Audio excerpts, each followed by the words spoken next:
Newstalk. The Newsround on Off the Ball. With Gillette, we don't just play the game, we change it. Gillette, made of what matters. This is Newstalk. Champions League semi-finals this evening. Bayern and Robert Lewandowski are ready to stampede all over lowly Lyon. Damien Delaney in studio this evening. Meanwhile, fresh from his defeat to Zelfa Barrett on Friday, we will chat to Eric Donovan. And Wednesday night rugby, one of the most informed Irish players around pre-lockdown, John Cooney, has taken the road less travelled in his career, but it has worked out very well for him. We'll chat to John just after 8 o'clock. Text number 53106, we're at Off the Ball on Twitter. Will O'Callaghan will also be along in the next hour. We've tasked him with trying to figure out what all of the announcements yesterday mean precisely for sport, not least the news in the last hour or so on the hard shoulder. Stephen Donnelly saying that parents should not be going to games and being on the sidelines of kids' games, because earlier in the afternoon, John Horan of the GAA said that while we await further clarification on the issue of parents attending juvenile games, we suggest that one parent or guardian may attend a game where they consider it necessary for the welfare of their own child. And now it seems like that is not the advice coming from government. So confusion reigns in certain areas. In other areas, it's perfectly clear what the messaging is. And I think at times we're overblowing the level of confusion. But Will O'Callaghan will be here just after 8:30. Damien Delaney in studio. Good evening. Hi, Joe. How are you? I'm very well. Richie McCormack, hello to you. Gents, how are you? Yeah, very well. So let's kick off this news round. We have plenty going on. It's all with thanks to Gillette. We don't just play the game, we change it, made of what matters. Where are we starting, Richie? We're starting in Hungary. There was a 6 o'clock start to Dundalk's Champions League first qualifying round tie. It's currently Dundalk 0, Celje 1. A defensive lapse from Brian Gartland allowed Luca Kerrin to break the deadlock 2 minutes before half-time in that one. The game is being played in Hungary due to travel restrictions. And meanwhile, Celtic have an eye on the other qualifier currently played in Hungary. It's currently Ferencváros 1, Djurgardens 0. Celtic will be at home to the eventual winners of that one. Dundalk game, a one-off affair, first leg, second leg? Yeah, all the Champions League qualifiers up until the playoff round are one-leg affairs. Okay. And that's ditto for the Europa League, although they don't necessarily have the same playoff round. But yeah, one-leg affairs, so it's pretty much a tightrope walk the whole way through. Second half just starting 1-0 down. Okay. Semi-finals then in Champions League? Yeah, Lisbon's Estadio José Alvalade is the venue for the second of this week's Champions League semi-finals. Bayern Munich stand between Lyon and an all-French final. The teams are in for this one, as you expect for both sides. Manuel Neuer starts in goal for Bayern. Back four then of Joshua Kimmich, Jerome Boateng, David Alaba and Alphonso Davies. In midfield is Thiago and Leon Goretzka. In front of him, the trio of Serge Gnabry, Thomas Müller and Ivan Perisic, with Robert Lewandowski leading the line. For Lyon, a 3-5-2 for them. Anthony Lopez is in goal. Jason Denayer, Marcelo and Marsal are their back three, with Leo Dubois and Maxwell Cornet, goal scorer from the other night, their wide men. Maxence Carquet, Bruno Guimaraes and Houssem Aouar are in midfield, with Carl Toko Ekambi aiding Memphis Depay up front, and kick-off in that one is at 8 o'clock. Damien Delaney, Bayern to steamroll Lyon? You think so, yeah. I can't see Lyon putting up much of a fight, to be honest with you. They've done brilliant to get this far, but in their own domestic league, would lead you to believe that Bayern would be in complete control tonight, barring an act of God of some description. Not the greatest semi-final lineup. No, but if and when Bayern come through this, I think it makes for a good final. I thought about it last night and today. I was thinking to myself, if there was a team that could damage Bayern, or could get at them, looking at PSG last night, they're probably the best team to do it. I don't think they will, but I think that rather than this final being a 5-0 demolition job, I think Bayern could put up more of a fight. Okay. GAA situation, Richie? Yeah, the GAA community continues to react angrily to the new restrictions regarding sporting events. Last night, a rather terse statement from the association itself requested that Acting Chief Medical Officer Ronan Glynn appear before their COVID-19 advisory group. They're seeking empirical evidence that informed the newly imposed restrictions. The GAA have today informed clubs that 40 individuals per club will be permitted at a ground for club championship matches.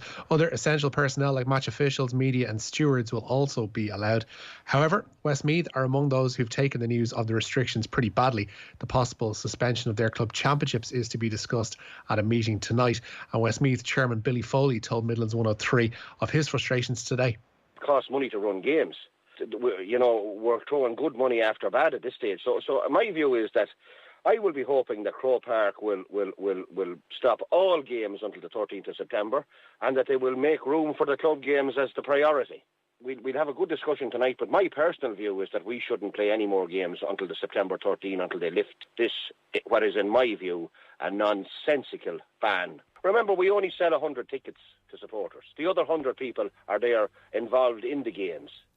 Richie, you've obviously been across this all day. What's been the general mood from the GAA world? That certainly seems to be the sport, more than any other sport, that feels very hard done by. Yeah, I don't think it necessarily should. I don't think they covered themselves in glory either last night with that statement. It was a 3-line statement and it mentioned Ronan Glynn by name in each of those lines, which I think was trying to get a certain point across that is probably, I think, overly aggressive. They're entitled to ask what was the evidence and what is the evidence. And we were wondering that ourselves last night on the show behind the decision to restrict these events and not necessarily other social aspects around the country. But the GAA are the ones who are taking this hardest. They're in the middle of club championships up and down the country. They're looking at hopefully resuming training the day after these restrictions are supposedly lifted on the 14th of September. And then the All-Ireland Championships, such as they are supposed to get underway in October. And that's very much under threat as far as they view it now. And if that's under threat, then that's a cash cow gone. And that's what they're looking at. They're looking at their bank account for the year, and it's going to pretty much dwindle to zero and pretty fast at that. We heard Billy Foley there telling Midlands, the Westmeath chairman, that these games cost money to run. How much money can they possibly cost, these club games, to run? I mean, the clubs, through volunteerism as much as anything, get the jerseys ready. You know, I pay subs. But like Leinster Senior League games, I would think would cost similar amounts of money. I'm not seeing what the massive cost is in running club games. Yeah, there could be something involved. Like, I wouldn't necessarily know myself, but there could be something involved in opening the stadiums. They got the stewards in there as well. They've got the match officials who've got to look after these things too. So they don't necessarily happen in a vacuum. And there might be special concessions made to media as well. We don't know. But ultimately, they are saying that these things are going to cost them matches. And again, they're not the only association that games are going to cost money over the course of the next while. But they have been the most aggressive and forthright in seeking answers as to why the situation has arisen. I agree with you on the statement last night. I thought it was really poor. I mean, firstly, it's tantamount to publicly, and publicly is the key point here, calling Ronan Glynn into question. Almost, you know, we don't believe you is effectively what they're saying. Incompetent, liar, take your pick. Like, this was an emergency cabinet meeting followed by a national address. This was the government trying to jolt people into realising how serious things are. They laid out their reasonings, and the GAA response was, well, show us your evidence. I mean, it's tantamount to saying you think they're lying. It's like a parent saying to a kid, well, show me. You know, when you think they're not being straight with you. And to do that publicly, I thought, was really poor. By all means, privately, get onto the government, look for answers, but to publicly name Ronan Glynn, to set that example when I think we're struggling already to keep the public at large doing what they should be doing, was just plain irresponsible, and it's thrown fuel on the fire. You have GAA people now, you know, be it on Twitter, high-profile people feeling emboldened on the back of all that to say it's a disgrace and to say we're being hard done by and to say we gave over our stadiums for testing as if that has anything to do with it. And Ronan Glynn was clear last night. Sporting events are causing cases. Eamon Ryan said today that there were 7 different clusters directly linked to the attendance of sporting events. So for the GAA, I would have thought that should be case closed. You know, I don't know what's happened from John Horn a few months back saying that even one death was unconscionable and one death was too much to now, past few weeks, the GAA are looking for 500 people to attend games. Special dispensation. Looking at the cases currently going up, would 500 people attending games have been a good idea? Were they vindicated there? They absolutely weren't. And yes, there's loads of space in grounds. But there's loads of space in Champions League grounds as well. And the point is, it's not the playing of the games, and it's not necessarily at the games where we're having issues, but it's the attendance of them is leading to households mixing, neighbours mixing, friends mixing. It's only natural. I mean, that's just human nature. It's frustrating for everyone, but it's an easy win for the government in the current climate to hold that. Are there tons of contradictions? Of course there are. And now it seems 200 people can be outdoors for cinemas and for theatres, and so I get that. But like, a lot of this stuff isn't going to be fair. It's a pandemic. And I thought back in March the GAA were brilliant. They were steady as a rock. They were crystal clear on their priorities. And the last 24 hours, with that statement, it was petulant, it was reactionary, it was done on the hoof without much thought. Instead of, let's take a night's sleep, let's ring the government, I'm sure there are various avenues, and check various things. And it has created, I think, not created, because I think there is genuine confusion out there and frustration out there anyway, but I think it's added fuel to the fire in GAA circles. It's like a tweet that they should have left in drafts overnight and come back to it and had a look at and maybe thought about it again and worded it in a slightly different manner. We're fully within the rights and are fully within the rights to question where this guidance has come from and what were the clusters and what are the numbers, etc., etc. But they're not the only association who are within the rights to do that. The FAI are within the rights to do that. The IRFU, Swim Ireland, whoever you want to talk about, they're all within the rights to actually question these things. But it is those contradictions and it is the confusion that ultimately has angered the sporting community as a whole when they look at those, public or cultural events that can still have 200 people outdoors. You're saying, why can't sporting ones? And surely they're more prone to having people mixing and having people around people that they don't necessarily know than a club game, which will be involving largely people from the same parish. It's those not inaccuracies, but it's those contradictions and those slightly differences in how different approaches are being taken across different stratas of society that needs questioning, and that they're fully within the rights to do that. The manner in which the GAA did that was wrong. Them earlier on in the spring or in the summer, requesting directly to Micheál Martin and the government that they be allowed special dispensation for 500 people was wrong. But ultimately, they are entitled to explanations as to how they've arrived at these decisions. Yeah, whilst appreciating the public influence they have. And, you made the point brilliantly last night, and I agreed with you on the government generally. I mean, I'm no apologist for the government. Fine Gael not being at that press conference last night was a bad look, and it hasn't helped they're trying to get a mood of united and everyone together. Fine Gael just bearing out of that was a bad look. Direct provision situation is a disgrace. The way it's continuing amidst a pandemic makes no sense. Meat factories for decades seem to get special treatment. The policy on travel, Anthony Staines last night said, is not good. So all of that is happening, but in fairness, at the same time, they are trying to keep life going. I understand the weddings dispensation. It's such an important day in people's lives. I get that. I understand trying to leave restaurants open because it's people's livelihoods at stake. The easy thing they could have done with sport, final point, because maybe we're dragging the backside out of this, they could have easily turned around to sport and said, do you know what? We're shutting everything down for 3 weeks. Just that's where we are. Sport is going for 3 weeks. And yet instead, they recognise the benefits.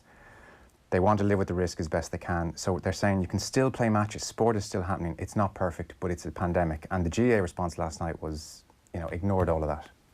You're looking at me. Yeah, I think we talking about the GAA players, the club players, who may feel pressurised to play in club games, who maybe feel that they can't. Bearing in mind the GAA, well, yeah, they can say no, but the GAA is an amateur organisation. A lot of these lads have work. If they come down with symptoms, their loss of income could be crucial. It's professional sports, it's their job. I'm not saying it's any more or less important, but players have to be paid and it's their job, and clubs will look after you if you do. But especially club games. No, I know. Thankfully, Ronan Glynn, the Chief Acting Medical Officer last night, was very clear, and I mean, we should count our blessings. They have not linked cases to people playing the games. You can't say that enough. They've traced no cases to you and me playing a game of football against each other.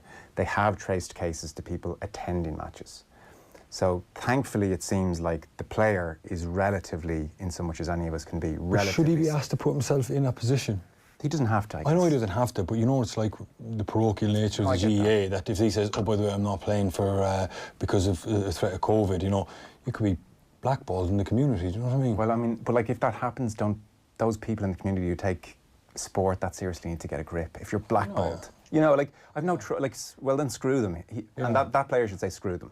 If you're fair too, but I mean there'll be an awful lot of pressure for the community because that's what the whole GAA thing is based around. I just think that nobody's asking or talking about the players here, putting them in a situation. And if I was a GAA player and I had a job and I had people depending on me, I'd be seriously questioning whether I would put myself in that situation. Mm-hmm. Is it an unnecessary risk?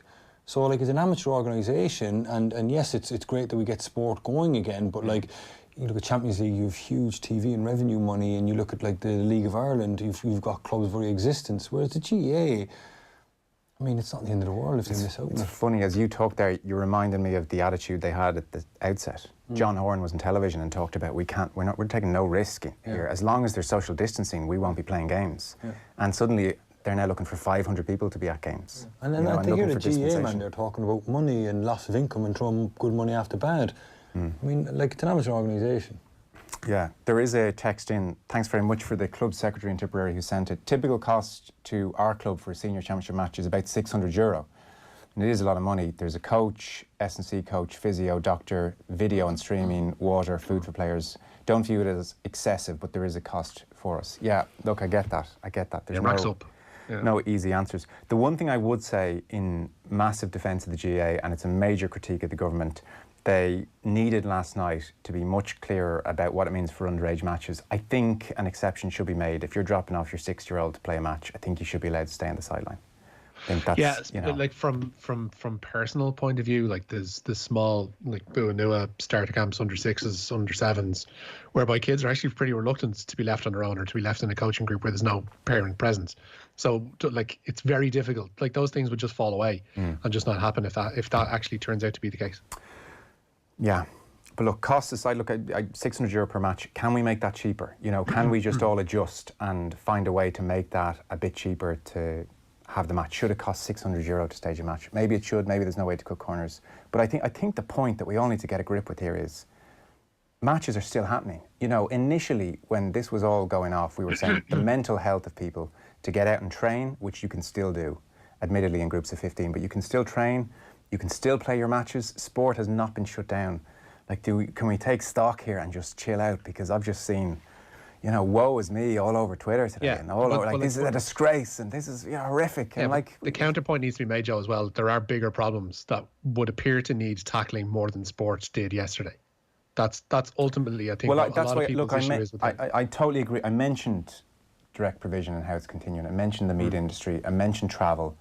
I understand all of that. I understand the contradictions, but I'm just talking from a sporting perspective, from the GAA statement perspective last night, that I think it's a bad look for the sport to be giving out too much when sport is continuing. That's all I'm saying. Where are we going next? To Catalonia. Ronald Koeman was this evening officially unveiled as Barcelona's new head coach. The now former Netherlands boss has been handed a 2-year contract at the Camp Nou. Koeman told his first news conference that he wants Lionel Messi to stay with the club. He says Messi remains the best player in the world. The Dutchman said he'd speak to other players individually, but he insists that age is not a barrier to keeping players. So he says those that are 31 or 32, it's more a case of motivation than a lack of talent or not. Damien, Ronald Koeman has a checkered managerial career. Did you come up against his Southampton teams at all? Yep. The crueler interpretation there is he just inherited brilliant work done by Pochettino, and they were already in great habits, and so he benefited from that. I don't agree. You don't buy that? No, you have to. That's not true. He did a great job at Southampton, and he nurtured and continued the nurturing of some fantastic players, and continued the business model that Southampton had, and he done brilliant. He went to Everton, and look, even Ancelotti's finding Everton difficult to do, but then he went to Holland and he had a fantastic job. I think he's a great manager. Do you? I do, yeah. I hear some nice things about him. I hear that he's quite good. No, just his attention to detail and his training sessions and the type of guy that he is. Okay, because I had got the impression there was no attention to detail. The stuff I'm reading about him, that he's a bit more of a figurehead, a little bit more old school. So he's a training ground manager. Yeah, he's got some good. I think he has some good coaching staff. Okay. We had at Crystal Palace, we had Sammy Lee, who was his number 2, so to speak, at Southampton. So look, I heard Sammy Lee told me he was very good, and Sammy liked him. So that's what I'm kind of basing my opinion off. Good. But look, I think it's a good job for him. He done a great job at Netherlands. He done a great job at Southampton. It's tough to judge him off the Everton experience, but good job for him, or I don't know. I was thinking about it, like it's like there's a lot to unravel there. A lot of stuff to do there. Yeah, there is an awful lot of unravelling to do there. Whether he'll be in complete control of it or not, I don't know. But I'm pretty sure that's what the interview process would have been over the last few days. Yeah. How do you see our squad? What do you want to do with it? And who do you want to keep? Who do you want to let go? And then he would have interviewed them to a point where he's saying, well, I need to do this, this, this. Can you help me? But it's obviously they're both on the same page, otherwise he wouldn't have given him the job. Interestingly, the clause in his Netherlands job was the one place he could leave for was Barcelona. So, it's a job he's wanted. Maybe he's just keeping the seat warm for Xavi. I mean, is it a stopgap type of thing, which would be terrible, because if he gets fired at the end of the season with the Euros coming up with Holland, I know. Like, and then Xavi decides I'm coming in and he doesn't have a good season, he's like, well, I'm out of Barcelona, I don't have the Holland job either. Yes. So I would wager that is very likely that he will be out of a job by the time the Euros start next year. Yeah, I would think. Good move for Jeff Hendrick, maybe, Richie? Seems so, yeah. He's on the verge of being confirmed as a Newcastle United player. The Republic of Ireland midfielder is a free agent after seeing his contract at Burnley run down. Hendrick has been on Tyneside today for a medical, and confirmation of the deal should follow shortly. Just to bring you up to date on those matches in Europe, Ferencváros now 2-0 up against Djurgården, and Celje still leading Dundalk by that goal to nil, heading into the final 22 minutes of that one. UEFA today confirmed that the Republic of Ireland's Nations League campaign will begin behind closed doors. Stephen Kenny's tenure in charge is due to begin away to Bulgaria on September 3rd before Finland visit the Aviva 3 days later. Bulgaria is currently allowing fans into domestic matches, but UEFA have barred their attendance for international games next month. Kenny is due to be in Tallaght to watch Jack Byrne against Shelbourne. Byrne's Shamrock Rovers boss Stephen Bradley is sure the new Ireland manager will be respected by the squad as a whole. I've no doubt that Stephen will get respect of the group. I think he's a proven manager. He's a fantastic manager. I think he's shown that over the years, and especially with Dundalk, what he did with Dundalk year on year in the league and in Europe. I don't think that would be an issue at all. On Jeff Hendrick's move, Damien, good move for him? I think so, yeah. It's a good kind of entry level kind of for him. You know, it's probably as high as he probably was going to get. I know there was talk about AC Milan and stuff, but I never really bought into that. But I think it's a very good move to a club that could potentially be going on to another level, and if he's kind of in the door, he might go along with it. But it's a club that he's going to get a lot of game time at. He's not just been bought as like a squad player for potentially a bigger team, and he's only going to get 10-15 games a season. I think he'll play regularly there, and it's obviously a fantastic football club and a big football club, and I think we're going in the right direction. Last story or two, Rich? Yeah, four-time major winner Brooks Koepka is withdrawn from this week's Northern Trust due to an ongoing knee injury. It means his PGA Tour season is over. Only the top 70 in the standings will make it through to next week in the FedEx playoffs, and Koepka is currently 97th. And Katie Taylor says she intends to box a lot smarter in her rematch with Delphine Pursoon. The pair meet on Saturday night as part of Matchroom's Fight Camp series. Taylor said today the contentious nature of the original result of their fight in New York made her want the rematch all the more. I think this is a fight that I've always wanted. I knew straight away after the first fight that there was going to be a rematch in place, and this fight's kind of been hanging over my head, I think, over the last year, so I'm definitely looking forward to clearing out any doubts on Saturday night. This is what women's boxing needs, this is what boxing needs, and you're seeing two fighters here who absolutely think they're going to win on Saturday night, and that's what makes it great fights, and that's why it is going to be such a fantastic fight again. Yeah, hopefully. It's something that we'll talk to Eric Donovan about, obviously, after we talk to him about his fight on Friday night. Eric's on the way very shortly. I should remind you as well, with UEFA Champions League nights very much back, OTB has teamed up with Pepsi Max and Doritos to run a special remote roadshow. It's live, it's this Thursday. Nathan's going to be alongside Chris Sutton, Jason McAteer, Stylian Petrov, David Myler and Neil Lennon. Tickets are free, but they're going fast if you want to be involved. Go to otbsports.com/events for more. And it's a remote roadshow for the times we're living in. Pepsi Max and Doritos, it's back, get ready.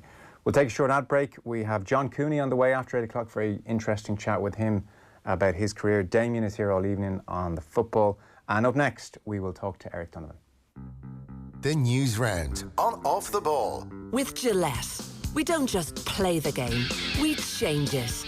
Gillette, made of what matters. We're getting fired up at the Arnott Summer Sale with further reductions of up to 70% off. Ends this Sunday. The Arnott Summer Sale. Shop in store and online at arnotts.ie.